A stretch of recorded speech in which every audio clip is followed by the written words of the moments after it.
Welcome, everyone. I'm Andrew Conley with Clean Fuels Ohio. Thanks for joining us today, and I'm pleased to be joined today by Morgan Hager with RePower Network. Morgan, can you introduce yourself to the viewers and tell them a little more about what you do and what RePower Network does? Hi. Yeah, thanks for bringing me on today. So RePower formed around the mission. I'll just start with kind of the big view. As far as technological solutions go, they're not really solutions until they're accessible.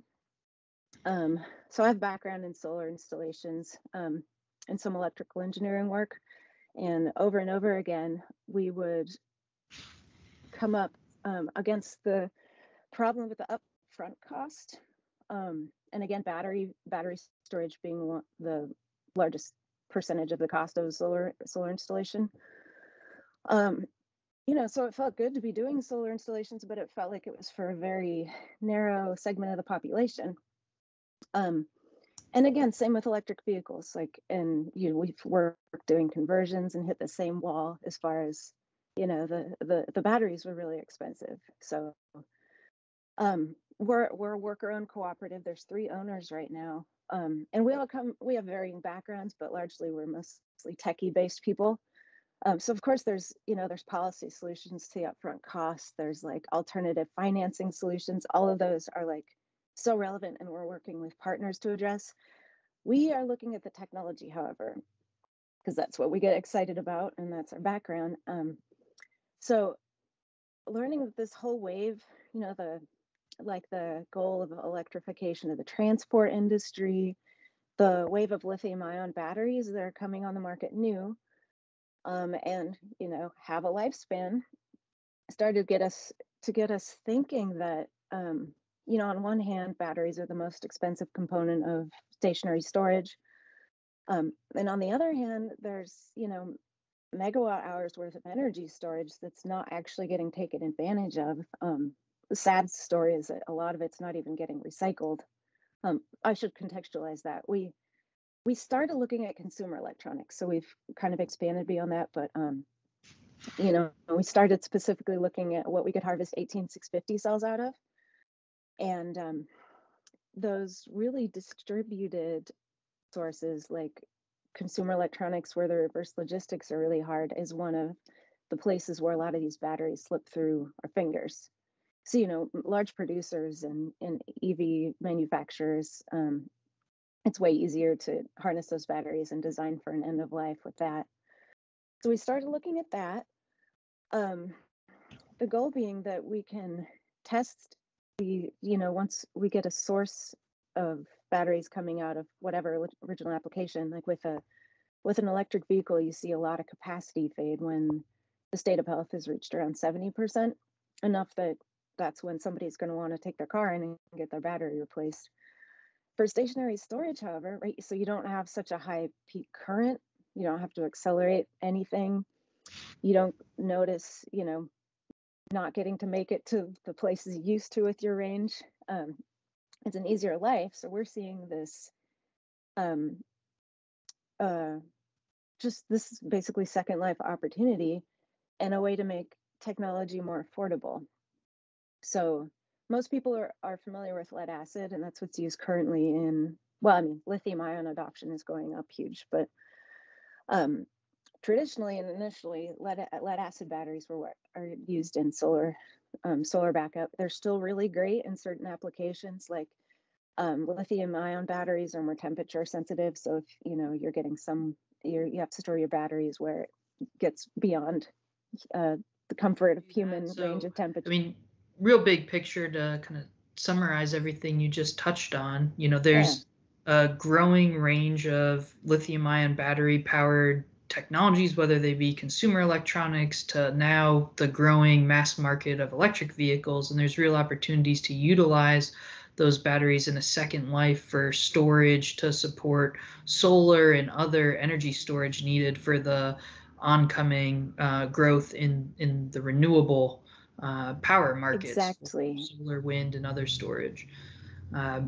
So obviously, I think part of what you just touched on was, lithium-ion batteries, like all technologies have a life cycle, and that life cycle tends to be shorter in vehicles because they're accepting high power charges faster and doing more cycles. But those batteries Exactly. have a potential really um, good fit as a second life within solar energy storage or other renewable energy storage, because the cycles are so different that the batteries are well suited to how they'd be used in that second life case. That's exactly it.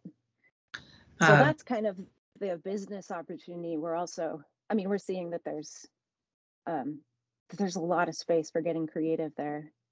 I should point out too that, it's not just about proper, end of life design. It's not just about, that it's more cost effective in terms of actually thinking of the demand on the raw resources that it's going to take to not only meet electric vehicle needs, but as solar and storage becomes more available, to actually be able to meet that need, there's going to have to be some kind of transition of electric vehicle batteries to stationary storage. Because if you think about the amount of new resources to meet right. all of those industries, like it's a really important part of, a new energy economy, basically.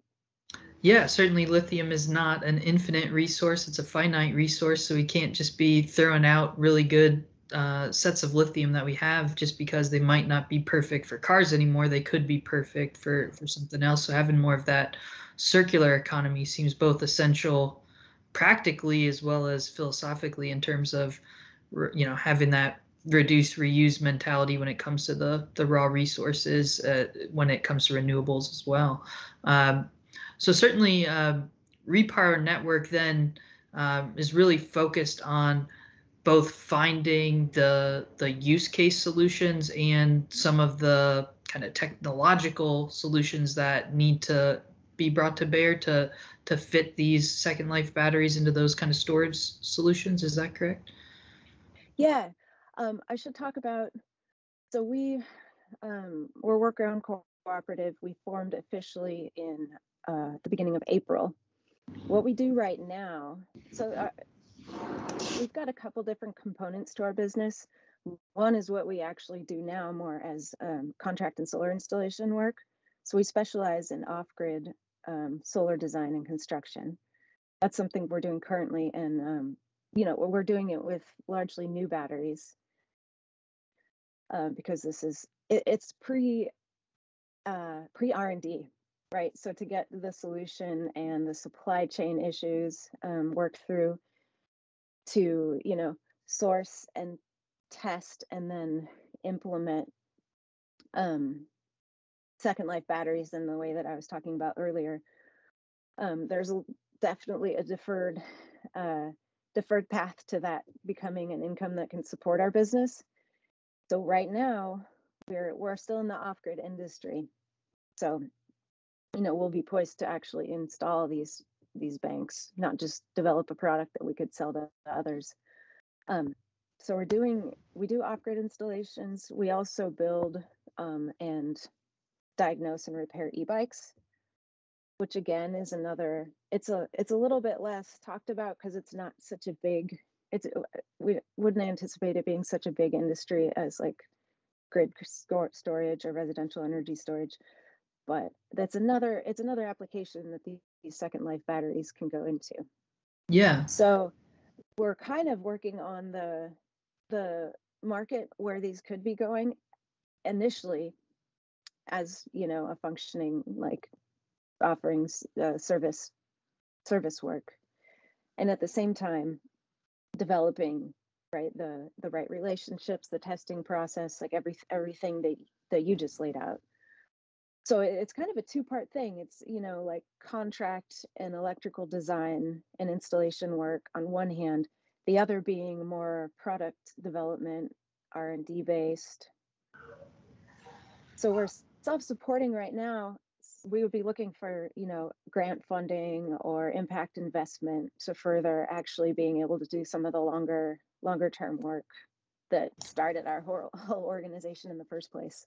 Yeah, certainly, and makes a lot of sense. And what I hear embedded in a number of those comments is really the kind of beginning stages that we're seeing of the growth of this whole market of battery storage in general, but then especially second use batteries, particularly. Like, we work with fleets a lot, and a lot of what we hear from fleets is, when exploring electric vehicles, well, what do I do with the battery at the end of life? Is there going to be a secondary market for the vehicle itself or the battery alone? Or, and I would, from my vantage point, it seems like the market's just starting to innovate and solve for that. So we're really in the, beginning of that ramp up right now. Is that kind of how you see it?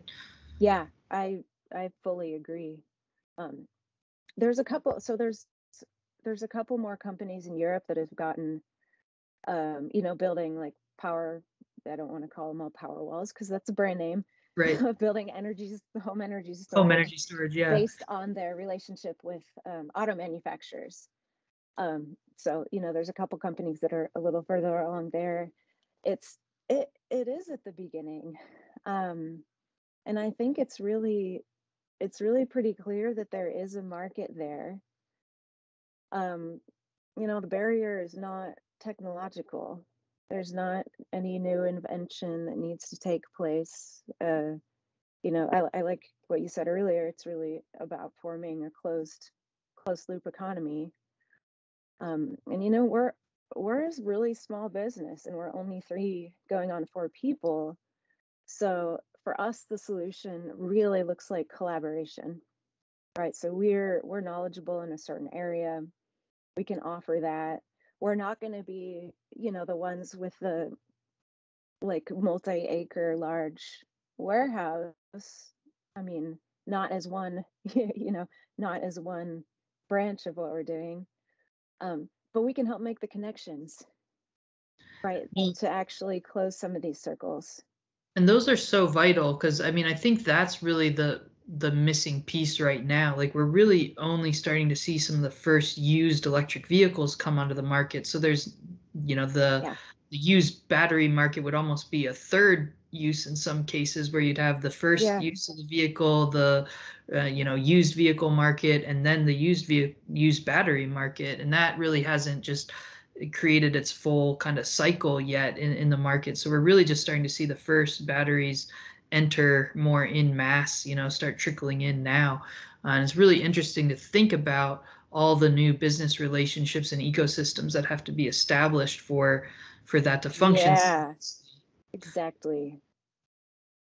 Well, really excited about the work that you're doing, and you're also doing it in what is functionally rural Ohio.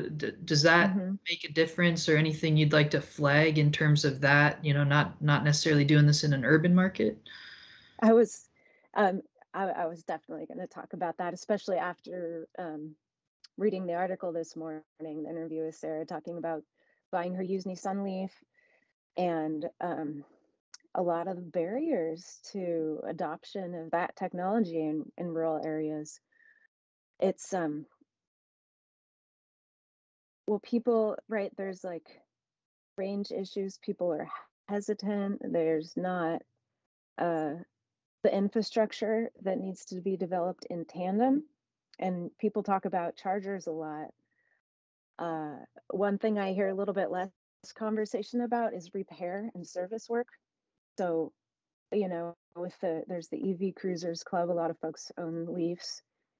They're not serviceable here. They're serviceable in Columbus at the dealership, which is beyond the range of the electric car. So, like, that's a really good reason not to get one. And I hate to say that. No, it's a serious barrier for sure. It's serious. So again, that's another branch of what each team member, each owner has a little bit different area of expertise. Electric vehicle repair servicing is something that's necessary infrastructure that is not in our area, that needs to be there. As well as in that article, I really appreciate they pointed this out. The vehicle needs that rural folks have is not the same as what you want to run errands in the city. So like a full-length bed pickup, right? Something that that you could actually used to haul what you need back from town. There's not, even the Ford F-150 isn't full sized. This is where, and now this is something we're, still in the like research phase and trying to suss out if this is a feasible and viable business, but to offer EV conversions. So, hone in on a couple makes and models. There's enough body availability. So it's not a custom design for each conversion, but to be able to offer someone a vehicle with, a used frame, but basically new electrical conversion. So on some levels, a new EV for the price of conversion, which could definitely come under the price of even one of the lower EVs on the market, like $30,000. That's something we're seriously looking at, because it would be, it's going to be open source. There's not going to be any like software needing licensure from the manufacturer. People, I see it as job creation too. Like if these things can actually be worked on in our area, there's a lot of handy people just, by necessity distributed through this area that could be meeting that need also.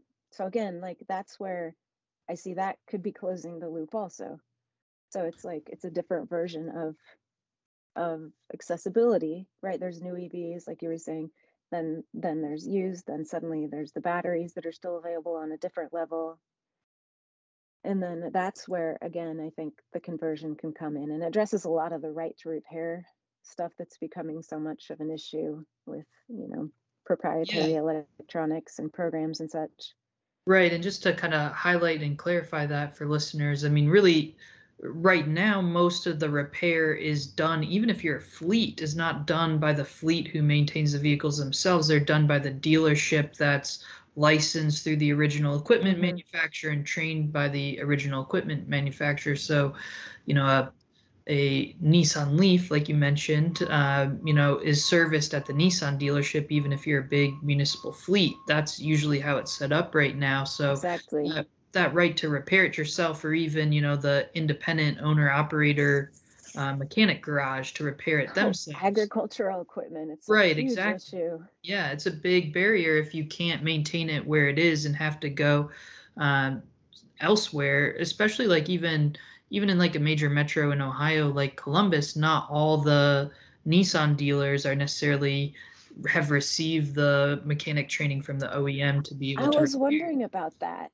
Yeah, so it's not even every dealer is a potential yeah, repair you shop have to for be you. essentially certified by the original equipment manufacturer, the OEM, that your mechanics have received the proper training and are up to, the certified levels that the manufacturer wants to be able to maintain them. Because, someone like a Which Nissan is great. has, well, That's yeah, super it's important. great.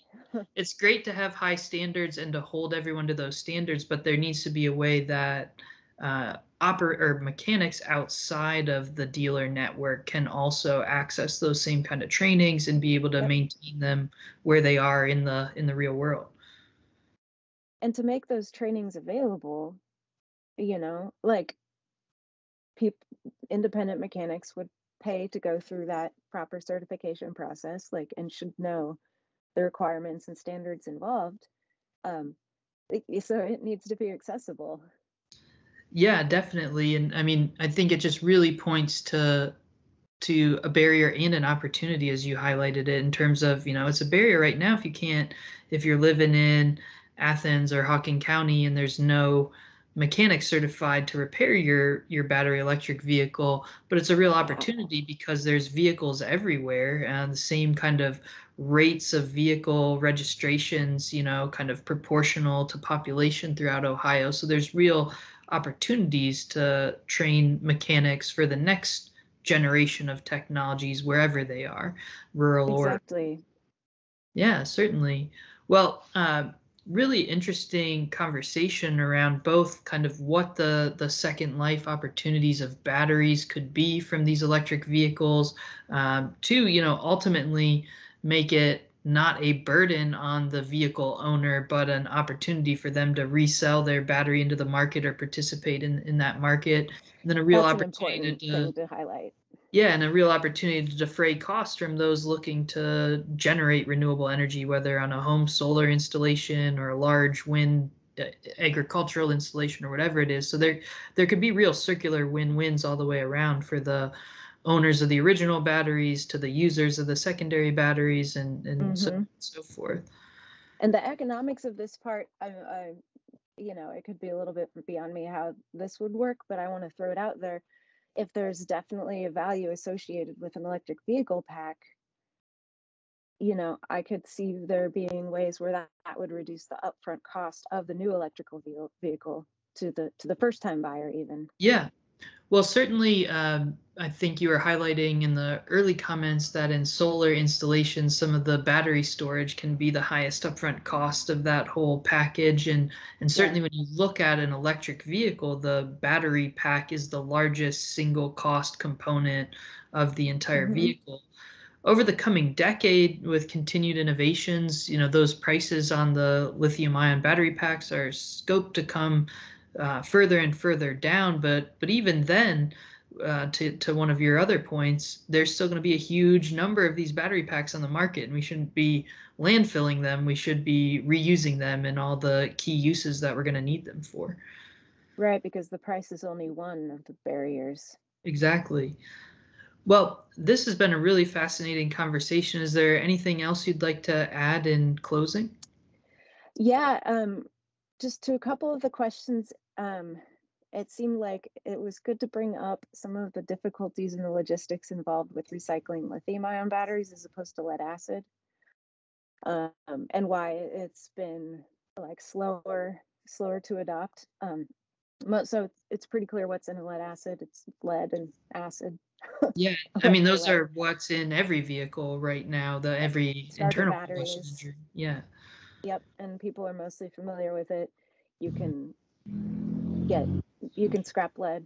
It's pretty simple. Lithium-ion batteries, though, so that's a generic term for a whole lot of different kinds of batteries. There's different chemistries involved. There's like some are higher power, some are higher energy storage. Companies tend to have it's like their secret sauce. They don't necessarily want to tell you exactly what's in there and what percentage. So sorting it out after the fact is a big challenge. And I mean, recycling, it's a big challenge in anything, even proper disposal. So that's where like working on the front end with companies to disclose what's in there is one part of it. There's also been a lot of breakthroughs in ways to identify and sort what is that mix of elements in those batteries. There's been, let's see if I can, Lifecycle is a company that I think has been making a lot of progress on that front. And so again, as that becomes more and more feasible, the cobalt, the lithium, the nickel, like suddenly there's value associated with that. And again, to make lithium-ion batteries something that people don't necessarily have to pay to get rid of, or even it's zero cost, and it can actually be a valuable product as it goes off to the recycler. That's going to change. That's going to change some of these dynamics too. So there's that price incentive and some value. That'll change it for us. We end up with a pile of batteries. We take, we don't get paid for them. We don't pay to get rid of them. Like, that's great, but those, that balance can shift as some of this technology progresses, and it is. There's a lot of breakthroughs being made. Yeah, and those breakthroughs can come on kind of both ends of the spectrum, both in terms of how you break it down at its end of life, but as well as that market becomes more and more robust. I'm sure there'll be increasing innovations to kind of make the batteries with the kind of end of life in mind, so they can be broken down. Recycle, design for disassembly. You got to start at the beginning of the loop. Yeah, well, that's a fascinating. Yeah, that's a fascinating future to think about and to look forward to, where we can utilize our resources more efficiently on the front end, the back end, to just really be having that virtuous cycle baked in all throughout. Well, have really appreciated this conversation with you, Morgan, and we'll be Thank you. linking to RePower Network and other information resources around this topic on our Transportation Solutions Showcase website. Are there any other resources you'd like to highlight on your website, or anything else that you'd like to direct people towards? So we collaborate a lot with Rural Action, and actually coming up tomorrow and scheduled throughout the year regularly, there are proper disposal days. That's not actually what it's called on the website, but working with like Athens Hawking Waste, and there's days where you can get rid of all the stuff that's hard to get rid of the right way, the tires, the mattresses, the e-waste, Yep. which is why we like to show up and sort through what people leave there. I want to plug that event and the organization that goes along with that, because that's again such an important part of closing these loops, is to make to let people know that this is available, make it accessible for them to get to, so it's different counties each time. So that's a great resource and good for folks to know about, especially rural folks, because it's harder to get the use less stuff locations to the right spot. to do that. Yeah, exactly. Well, we'll certainly be happy to link to that, and thank you again for taking the time today to share your perspectives on battery cycling and Second Life. Lots of fascinating possibilities there that we can certainly look forward to. So thank you, Morgan, and we'll look forward to thank you both for doing this. Yeah. Your work is important. Thank you.